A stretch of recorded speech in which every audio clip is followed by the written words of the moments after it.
And now, Seal Tech, brought to you by Steel Rubber Products, helping restore the car of your dreams.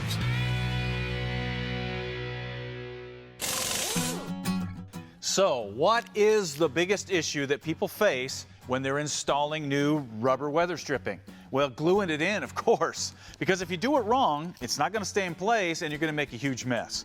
So the first question is, what kind of glue do you use? Because obviously there's a lot of choices, right?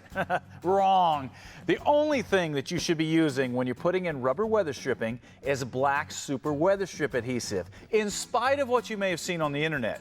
Now, I know that black silicone looks similar, it's black, it smells the same, it's an adhesive, and a lot of people use it to try to fix leaky weather stripping, but this is not designed to glue it in. It's a completely different product made for a different application. And that's the main problem that people have with Weatherstrip adhesive.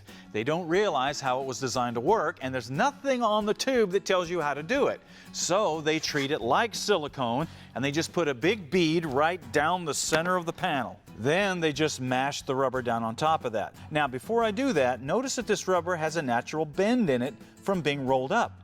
So when you mash it down onto the adhesive, not only do you squish adhesive everywhere, but as soon as you let go of it, there you go.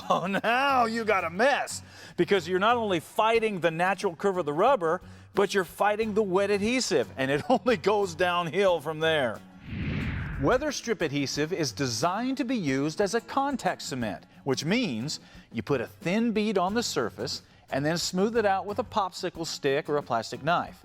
A piece of masking tape is a great way to protect the surrounding paint from adhesive.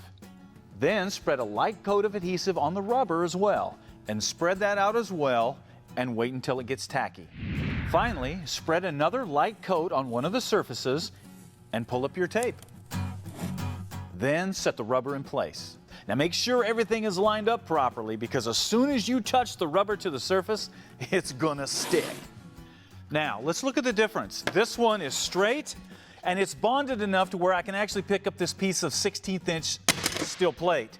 This one still hasn't bonded. Look at that mess. And if you've ever had to clean Weatherstrip adhesive off of metal, you know what a pain in the butt that is.